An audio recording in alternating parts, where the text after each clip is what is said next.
What happens when America's sweetheart finally reaches her breaking point on live television? The cameras were rolling, millions were watching, and nobody saw this coming. Kelly Clarkson, known for her warmth and authenticity, stood up mid-interview, removed her microphone, and walked straight off the Good Morning America set. Michael Strahan was left speechless. The crew was frozen. And the moment that led to this explosive exit started so innocently that nobody in that studio could have predicted where it would go. Before we get into what was said that pushed Kelly to her limit, make sure you're subscribed to this channel and drop a comment below telling me if you think Kelly was right to walk off or if she should have stayed. Now let's get into what really happened. The morning started like any other Good Morning America segment. Kelly Clarkson was scheduled for a 12-minute interview to promote her upcoming tour and talk about her latest music. She walked onto the set with that signature smile, wearing a vibrant yellow blazer that seemed to light up the entire studio. Michael Strahan greeted her with his usual charisma. The audience applauded, and everything seemed picture-perfect for what should have been a heated conversation between two beloved television personalities. But within the first 3 minutes, you could see something shift in Kelly's expression. It was subtle at first, just a flicker of discomfort that most viewers probably missed. Michael opened with what seemed like a harmless question. "Kelly, you look amazing, as always," Michael said, leaning back in his chair with that confident smile. "I have to ask, how do you balance it all? The talk show, the music, being a mom, and still looking this good. What's the secret?" Kelly laughed, but there was something tight about it. "Well, thank you, Michael. I mean, I just try to show up and be present. You know, there's no real secret. I work hard, I have an amazing team, and I prioritize what matters." Right. Michael nodded, but then he added something that made Kelly's smile falter. "But seriously, you've been open about your weight journey and everything. How much of looking this good is about discipline versus just good genetics?" The studio audience went quiet. You could feel the temperature in the room change. Kelly's publicist, sitting off camera, visibly tensed. But Kelly, ever the professional, tried to navigate through it. "I think," Kelly said carefully, her voice measured, "that looking good is really subjective. Michael, I feel good because I'm healthy and happy. That's what matters to me. Not a number on a scale or fitting into some industry standard." Michael chuckled, seemingly oblivious to the landmine he'd just stepped on. No, of course. I'm just saying, you look great. Better than you have in years, honestly. It's noticeable." Kelly's jaw tightened. The camera operator actually zoomed in slightly, perhaps sensing that something interesting was developing. Kelly shifted in her seat, crossing her legs the other way. A classic defensive posture that body language experts would later analyze frame by frame. "Michael," Kelly said, her voice still controlled, but with an edge creeping in. "I'm not sure what you're trying to say, but I've always looked like me. I've been different sizes, sure, but I've always been me. And I've never felt like I needed to be better than I was in years, as you just put it." The co-hosts off to the side exchanged glances. This wasn't going according to the pre-interview notes. Michael, perhaps realizing he'd touched a nerve, but not quite understanding the depth of it, tried to pivot. "Hey, I'm just being honest," he said with a shrug. "You know me, I keep it real. And keeping it real, you're in the best shape I've seen you in." "That's a compliment. Kelly, take the compliment." "Is it though?" Kelly asked, and now her tone had completely shifted. The professional veneer was cracking. "Is it a compliment to tell someone they look better than they used to? Because what you're really saying is that I didn't look good before, that I wasn't acceptable before." Michael held up his hands in a placating gesture. Whoa, that's not what I'm saying at all. Don't put words in my mouth, Kelly. I'm just saying you're glowing. You're radiant. This is a good thing, by comparison to what Michael," Kelly pressed, "by comparison to when I won American Idol, when I had my kids, when I went through my divorce, which version of me wasn't good enough for you?" The studio had gone absolutely silent. Production assistants stood frozen. The teleprompter operator stopped scrolling. Even the audience seemed to be holding their collective breath. Michael's co-host, Robin Roberts, who had been reviewing notes for the next segment, looked up sharply, suddenly aware that something had gone very wrong. Michael laughed nervously, looking at the camera as if to say, "Can you believe this? Kelly, come on now. You're being way too sensitive about this. I gave you a compliment, and you're twisting it into something it's not. This is getting a little uncomfortable." I'm being too sensitive, Kelly repeated, and there was genuine disbelief in her voice. Michael, you just spent the last 5 minutes telling me that I look better than I used to, as if my worth as a person, as an artist, as a woman, is tied to how I look on any given day. And when I push back on that, I'm too sensitive. I think you're misunderstanding, Michael said, his smile finally fading. This is live television, Kelly. We're having a conversation. I'm trying to be nice here. Nice would have been asking me about my music, Kelly shot back. Nice would have been asking about the tours or the new songs or literally anything other than my appearance. But you led with that. You made it the focus. And now you're telling me I'm misunderstanding your intention? Robin Roberts, sensing the segment was spiraling, tried to interject. Kelly, why don't we talk about the tours? I know you're hitting some amazing cities. But Kelly wasn't ready to move on. She turned her attention back to Michael. No, I want to finish this because this is important. Michael, do you know how many interviews I've done in my career? Hundreds, maybe thousands. And do you know how many times I've been asked about my weight or my appearance instead of my actual work? Too many to count. And every single time, I smile and I laugh it off and I redirect because that's what women are taught to do. We're taught to make men comfortable even when they're making us uncomfortable.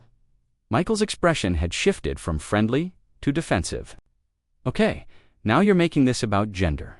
That's not fair. I compliment everyone who sits in that chair. I complimented Ryan Reynolds last week about how he stays in shape. Did you tell Ryan he looks better than he has in years? Kelly asked pointedly. Did you ask him about his weight journey? Or did you ask him about his movies and his business ventures? Michael didn't answer immediately, which was answer enough. The control room was in chaos, producers frantically discussing whether to cut to commercial. But the segment was supposed to run for another 8 minutes, and breaking format would be obvious to viewers. They decided to let it play out, a decision they would later question extensively. Look, Michael finally said, spreading his hands wide. I think we got off on the wrong foot here. Let's reset. Let's start over. Kelly Clarkson, welcome to Good Morning America. But Kelly was shaking her head. No, Michael, we're not resetting. Because that's the problem, isn't it? Something offensive happens. A woman reacts, and suddenly everyone wants to reset and pretend it didn't happen. Sweep it under the rug. But it did happen. You did say what you said. What exactly did I say that was so offensive? Michael asked, and now there was frustration in his voice. I said, you look great. That's it. That's the big crime here. The crime, Kelly said slowly, deliberately, is reducing me to my appearance on a morning when I came here to talk about my art. The crime is acting like my body is public property that you get to comment on and judge. The crime is doing this to women over and over and over again, and then acting confused when we finally get tired of it. Michael leaned forward, his elbows on his knees, and for the first time since the interview started, he looked genuinely irritated. So what are you saying, Kelly? That I'm sexist. Is that what this is? Because I asked you a question about how you stay healthy. You didn't ask me how I stay healthy, Kelly corrected him, her voice sharp. You asked me how I balance looking this good. You made it about appearance, not health. There's a difference, and you know there's a difference. The audience was completely still. A few people had their phones out, recording, already knowing this was going to be everywhere within the hour. The morning sunlight streaming through the studio windows seemed almost theatrical, highlighting the tension on both faces. All right, fine, Michael said, throwing his hands up. I apologize if my question came across wrong. Can we move forward now? Kelly studied him for a moment, and everyone watching could see her weighing her options. She could accept the apology, move on, promote her tour, and leave. That would be the easy thing, the expected thing. But something in her expression suggested she was done taking the easy route. If your question came across wrong, Kelly repeated, Michael, that's not an apology. That's you saying that I misunderstood you. Again, you're putting the responsibility on me for being offended rather than taking responsibility for being offensive. Michael's co-host tried again to intervene. Kelly, I think what Michael is trying to say is, I can speak for myself. Robin, Michael interrupted, his voice harder now. Kelly, I've been doing this job for years. I've interviewed hundreds of people.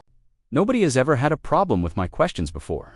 So maybe, just maybe, the problem isn't with what I said. Maybe you're bringing something else to this conversation. Some personal stuff that has nothing to do with me." The gasp from the audience was audible. Even the camera operators exchanged shocked looks. Michael had just suggested that Kelly's reaction was about her own issues, not his behavior. It was a classic deflection tactic, and Kelly saw it immediately. "Personal stuff," Kelly said, her voice dangerously quiet. "You think this is about my personal stuff? Let me tell you what my personal stuff is, Michael. My personal stuff is 2 decades in this industry being told I'm too fat, too thin, too blonde, too country, not country enough, too pop, not pop enough. My personal stuff is sitting through interview after interview, where men like you think it's appropriate to comment on my body like it's weather small talk. My personal stuff is watching my daughters grow up in a world where they're going to face the same garbage I've been facing, and wondering if I'm setting the right example by staying quiet." "Nobody asked you to stay quiet," Michael shot back. "But there's a time and a place, Kelly. This is morning television. People are eating breakfast, getting ready for work, and you're up here turning this into some kind of political statement." "Political statement." Kelly's voice rose slightly. "Asking to be treated with basic respect is political now. Wanting to be seen as more than a body is political. Michael, the fact that you think this is political says everything about the problem."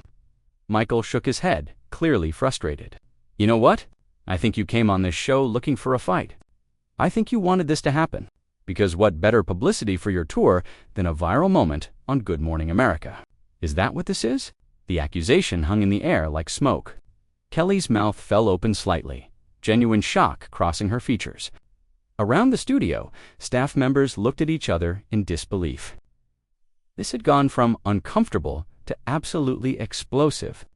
"Are you seriously suggesting," Kelly said slowly, each word deliberate, "that I orchestrated this? That I came on your show planning to be disrespected so I could what? Get attention?" "I'm saying it's convenient," Michael replied, his arms crossed now. "You've been in the news a lot lately. The divorce, the show, all of it. And now, this. Come on, Kelly, you're smarter than this. We're all adults here." Kelly stood up abruptly, and the movement was so sudden that everyone in the studio startled. Her microphone pack pulled against its wire. She looked down at Michael, who remained seated, and there was something powerful in that moment, in her standing while he sat. "Let me be very clear about something," Kelly said, her voice steady but filled with emotion. "I don't need a viral moment. I don't need publicity. I have a successful talk show, a successful music career, and a tour that sold out in hours. What I need, what I came here expecting, was to be treated like a professional, like an artist, like a human being. And instead, I got whatever this is." "Kelly, sit down," Michael said, and the command in his voice was unmistakable. "Let's talk this out like adults." "Don't tell me to sit down," Kelly responded immediately. "You don't get to dismiss my feelings, accuse me of seeking attention, and then order me to sit down like I'm a child. That's not how this works, Michael." Robin Roberts had stood up now too, trying to physically position herself as a mediator. "Kelly, Michael, let's all just take a breath. We can work through this. Why don't we take a quick break?" But Kelly wasn't looking at Robin. She was still focused on Michael, who had finally stood up as well, perhaps realizing that remaining seated put him at a disadvantage. "You want to talk like adults?" Kelly asked. "Okay, adult to adult. Your questions were inappropriate. Your follow-up was dismissive. Your apology was hollow. And your accusation that I'm doing this for publicity is insulting beyond measure. So here's what's going to happen. I'm going to leave, and you're going to think about how you interview women moving forward." "You're not leaving," Michael said, and there was disbelief in his voice. "We're live, Kelly. You can't just walk off a live show." "Watch me," Kelly replied simply. Michael stepped closer, not threatening but definitely trying to use his physical presence. He was a former professional football player, tall and imposing, and whether he realized it or not, he was using that presence now. "Kelly, think about what you're doing. You walk off this set, and that's the story. That's what everyone will talk about. Is that really what you want?" "What I want," Kelly said, reaching for her microphone pack, "is to be somewhere where I'm respected. And that's clearly not here." Michael's expression shifted through several emotions in rapid succession: confusion, anger, embarrassment, and finally something that might have been realization. "Kelly, come on.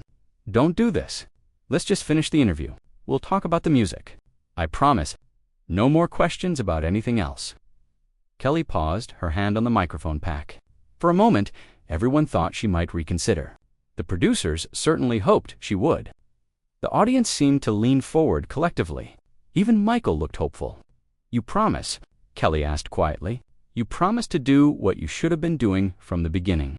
You promise to treat me like you would treat any male artist who sat in this chair. That's your offer?" Michael nodded, sensing an opening. "Yes, exactly. Let's reset. Fresh start." Kelly looked at him for a long moment, and when she spoke, her voice was sad rather than angry. "Michael, the fact that you think that's a reasonable offer, the fact that you think promising to do the bare minimum is enough, that tells me everything I need to know. This isn't about one interview or one morning. This is about a pattern. And I'm done being part of that pattern." "So you're really going to do this?" Michael asked, and now he sounded incredulous. "You're really going to walk off my show, on live television, and make me look like the bad guy here?" "I'm not making you look like anything," Kelly said, unclipping her microphone pack and setting it on the chair. "You did that yourself. I'm just refusing to participate anymore." The studio had erupted into barely controlled chaos. Producers were shouting into headsets. Camera operators didn't know where to point their cameras. The audience was murmuring loudly. And through it all, Kelly Clarkson stood there, calm and resolute, while Michael Strahan tried to process what was happening. "This is insane," Michael said to Robin, to the crew, to anyone who would listen. "She's completely overreacting. I gave her a compliment, and she's acting like I attacked her." Kelly heard him. She was already walking toward the edge of the set, but she heard him, and she turned back one more time. "That right there," Kelly said, pointing at Michael, "that's the problem. You still don't get it. You still think this is about me overreacting, instead of you needing to do better. And until you understand that, until you really understand that, nothing is going to change." "That right there," Kelly said, pointing at Michael, "that's the problem. You still don't get it. You still think this is about me overreacting, instead of you needing to do better? And until you understand that, until you really understand that, nothing is going to change." Michael threw his hands up in exasperation. "Okay, so educate me then. Stand here and educate me, Kelly. Tell me what I should have said. Tell me how I should have conducted this interview. Because apparently everything I do is wrong." The sarcasm in his voice was cutting, and Kelly caught it immediately. She stepped back toward the interview area, not to sit down, but to make sure Michael heard every word she was about to say. "You want to know what you should have said?" Kelly asked. "You should have said, 'Kelly, your new album is incredible. Tell us about the inspiration behind it.' You should have said, 'Kelly, this tour is massive. What can fans expect?' You should have said, 'Kelly, you've built an empire in television and music. How do you choose your projects?' You should have asked me literally anything that acknowledged, 'I'm a human being with talent and accomplishments beyond how I look in a yellow blazer.'" "I would have gotten to all of that," Michael protested. "If you had just been patient instead of jumping down my throat, I would have asked about the music. That's how interviews work, Kelly. We ease into it. We do some small talk first." "Small talk," Kelly repeated, shaking her head. "Commenting on a woman's body isn't small talk, Michael. It's a minefield. And the fact that you don't know the difference is exactly why we're here right now." Robin Roberts, still standing between them, tried once more to salvage something from the disaster. "Kelly, I understand you're upset, and I hear what you're saying. These are important conversations to have, but maybe we can have them after the show. Off camera, we can all sit down together and really discuss this." Kelly turned to Robin, and her expression softened slightly. "Robin, I appreciate what you're trying to do. I really do. But having this conversation off camera is exactly how nothing ever changes. How many times have women gone backstage, expressed their discomfort, been promised it won't happen again, and then watched it happen to the next woman? If I have this conversation privately, it protects the show. It protects Michael. But it doesn't protect the next female guest who sits in that chair. So this is about making an example," Michael demanded, "using me to make some kind of point." "No, Michael," Kelly said tiredly. "This is about drawing a line. For myself, for my daughters, for every woman who has ever been reduced to her appearance when she was trying to be seen for her work. You just happen to be the person who pushed me past my limit today. But honestly, It could have been any interview, any host, any day, because this happens constantly. A producer approached the set, whispering urgently to Michael. He listened, nodded, then looked back at Kelly with something new in his expression. Calculation, maybe? Or strategy? "Okay," Michael said, his voice taking on a different tone. "You want to have this conversation on camera? Let's have it. Let's really dig into this. You say this happens all the time. Give me examples. Tell America who else has disrespected you. Let's name names." Kelly stared at him, recognizing the trap immediately. "You want me to attack other people? To make this about individuals instead of about the system? That's not what this is, Michael." "No, I'm asking you to back up what you're saying," Michael countered. "You're making these big claims about how women are treated in this industry. You're walking off my show, accusing me of disrespect. But where's the evidence? Where are the receipts? The receipts." Kelly's voice rose again. "Michael, my entire career is the receipts. Every interview where I was asked about my weight instead of my music, every magazine cover where they photoshopped me smaller, every online comment section filled with people debating whether I'm too fat to be on television. Every single time I've had to defend my right to exist in a body that doesn't fit some impossible standard, those are the receipts." "But that's not me," Michael said firmly. "I didn't write those articles. I didn't make those comments. I asked you one question, Kelly. One question about how you stay healthy and look good. And you've blown this completely out of proportion." "One question," Kelly said, her voice breaking slightly for the first time. "Michael, do you know what one question does? One question tells me that my appearance is the first thing you noticed about me. One question tells every woman watching that no matter what we achieve, we're still going to be judged on how we look first. One question sends a message that our bodies are always up for discussion, always open for commentary, always public property. It's never just one question." The emotion in her voice seemed to affect Michael, and for the first time, his defensive posture softened slightly. He ran a hand over his face, took a breath, and when he spoke again, his tone was less combative. "I didn't mean it that way," he said quietly. "I genuinely didn't. I thought I was being nice. I thought I was complimenting you. I know you did," Kelly said, and there was something almost gentle in her acknowledgement. "And that's what makes this so hard, Michael. Because I don't think you're a bad person. I don't think you woke up this morning planning to make me feel small. But impact matters more than intention. And the impact of your words, regardless of your intention, was hurtful." "So, what do you want from me?" Michael asked, and he sounded genuinely lost. "What would make this okay?" Kelly smiled sadly. "Nothing can make this okay, Michael. It already happened. But what you could do is listen. Really listen. Not to defend yourself, not to explain your intentions, but to actually hear what I'm saying about how these kinds of questions affect women." Michael was quiet for a moment, and the entire studio waited to see what he would say. The cameras were still rolling. The audience was still watching. This was still live television, and whatever happened next would be broadcast to millions of people. "I'm listening," Michael finally said. "I hear you saying that my question hurt you, and I'm sorry for that.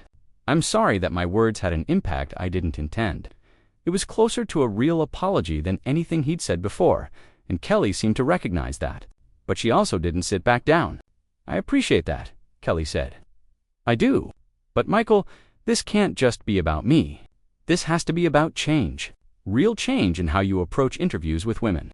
Because I can accept your apology and walk out of here, and then next week, there'll be another woman in this chair, and she'll get the same kinds of questions, and we'll be right back where we started." "So you want me to promise to never ask women about their appearance?" Michael asked, and there was a challenge in the question. Is that realistic? Is that even what women want? "What women want," Kelly said firmly, "is to be asked about their appearance in context. If I'm here promoting a fashion line, sure, ask me about style. If I'm here talking about a fitness journey I've chosen to share publicly, okay? But if I'm here to talk about my music, lead with that. Center that, make that the priority. It's not complicated, Michael. Just see us as whole people first." Michael nodded slowly, processing. "That seems fair." "I can do that, can you?" Kelly asked. "Because in the moment, when you're live, when you're trying to make small talk, when you're falling back on what you've always done, can you really do that? Or will you default to what's comfortable?" "I don't know," Michael admitted, and the honesty seemed to surprise everyone, including himself. "I guess I don't know until I try." But I'm willing to try, Kelly. I'm willing to do better. Kelly studied him for a long moment. The studio was so quiet, you could hear the air conditioning humming. Everyone was waiting to see if this moment of understanding would be enough. If Kelly would stay, if they could salvage something from this disaster. You know what, Michael? Kelly finally said, I hope you do. I really do, because we need people with your platform to do better. We need men in positions of power to think about the messages they're sending. But here's the thing. I can't stay here and pretend this didn't happen. I can't sit back down and finish this interview like everything is fine now because you've had a moment of clarity. Why not? Michael asked, and he sounded genuinely confused. We talked it through. We're understanding each other. Isn't that growth? It is growth, Kelly agreed. But it's growth that came at my expense. It came because I had to fight for it, had to educate you, had to defend myself on live television while millions of people watched. And I'm tired, Michael.